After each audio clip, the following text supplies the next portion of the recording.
Assalamualaikum warahmatullahi wabarakatuh. Nama saya Lazurdin Miftah dari kelas Ilmu Komunikasi 3C dengan nomor NIM 19010303056. Sini saya akan menjawab tugas UTS komunikasi lintas budaya. Yang pertama ada jelaskan perbedaan komunikasi antar budaya dengan komunikasi lintas budaya beserta contohnya. Komunikasi antar budaya merupakan proses pertukaran pikiran antara orang-orang yang berbeda kebudayaan, yang menekankan pada interaksi antar pribadi yang berbeda latar kebudayaannya. Sedangkan komunikasi lintas budaya adalah proses di mana dialihkan ide atau gagasan suatu budaya yang satu kepada budaya yang lain dan sebaliknya. Contohnya komunikasi antar suku Sunda dan suku Jawa. Yang selanjutnya, apa yang dimaksud dengan keluarga? Bagaimana kaitannya dengan kebudayaan? Jelaskan beserta contohnya.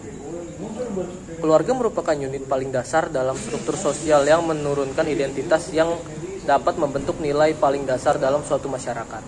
Jadi, kaitannya adalah bahwa keluarga merupakan struktur inti yang pertama dalam suatu budaya selain sejarah dan agama. Karena pesan yang didapat dalam keluarga yang akan tetap bertahan, tetap dirasakan, akan dapat membentuk identitas dalam budaya. Contohnya, gaya komunikasi dengan orang tua. Karena orang tua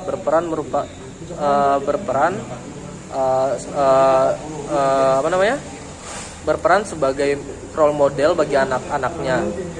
Dan banyak contoh-contoh perilaku orang tua yang dapat dicontohkan kepada anak-anaknya seperti itu. Selanjutnya, jelaskan perbedaan agama, sekularisme, dan spiritualisme sebagai cara pandang beserta contohnya. Agama merupakan cara pandang manusia yang bersifat mengikat dengan hal-hal sakral, percaya dengan adanya Tuhan. Sekularisme merupakan cara pandang yang mengatakan bahwa manusia dapat hidup dengan baik tanpa Tuhan. Contohnya seperti tidak percaya dengan adanya Tuhan. Spiritualisme merupakan pandangan yang mengatakan bahwa seseorang dapat menggunakan kemampuannya sendiri untuk menemukan kedamaian batin. Contohnya seperti ateis, dia menganggap dirinya mampu menjalani kehidupannya tanpa adanya peranan Tuhan. Seperti itu contohnya. Lalu selanjutnya identitas memiliki sisi gelapnya. Salah satunya ialah stereotip. Jelaskan apa yang dimaksud dengan stereotip beserta contohnya. Stereotip merupakan bentuk kompleks dari pengelompokan yang secara mental mengatur pengalaman seseorang dan mengarahkan sikap seseorang dalam menghadapi orang-orang tertentu.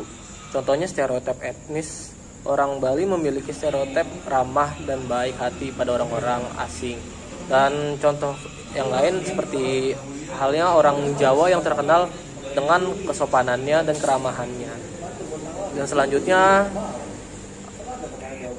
pertanyaan selanjutnya, dalam perkembangannya budaya ditandai oleh sejumlah variasi bahasa.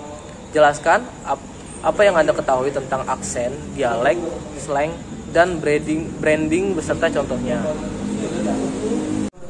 Nah, aksen merupakan variasi dalam pelafalan yang terjadi ketika orang menggunakan bahasa yang sama atau logat. Contohnya aksen bahasa Inggris, British, dan Amerikan itu kan berbeda ya. Dan contoh lainnya seperti aksen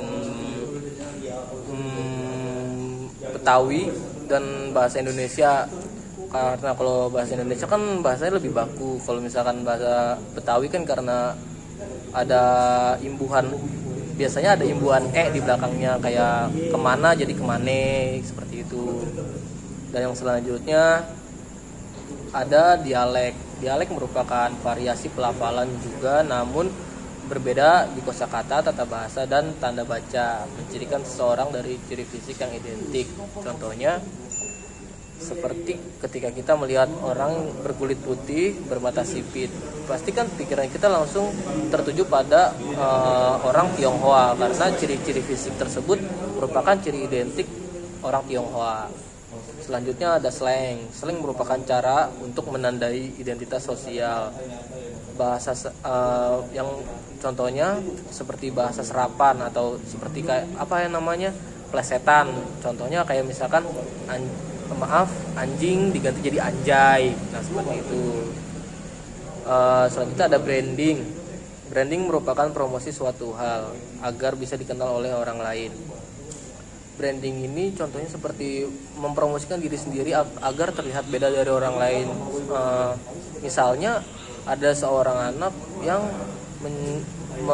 memperkenalkan dirinya sebagai pribadi yang petakilan agar terlihat aktif atau apa seperti itu. Contohnya dia membranding dirinya sendiri agar terlihat beda dari orang lain dan menjadi apa ya namanya, menjadi suatu identitas dirinya lah gitu. Jadi suatu pembeda dari yang lain lah, seperti itulah contohnya. Ya cukup sekian ini penjelasan dari saya. Assalamualaikum warahmatullahi wabarakatuh.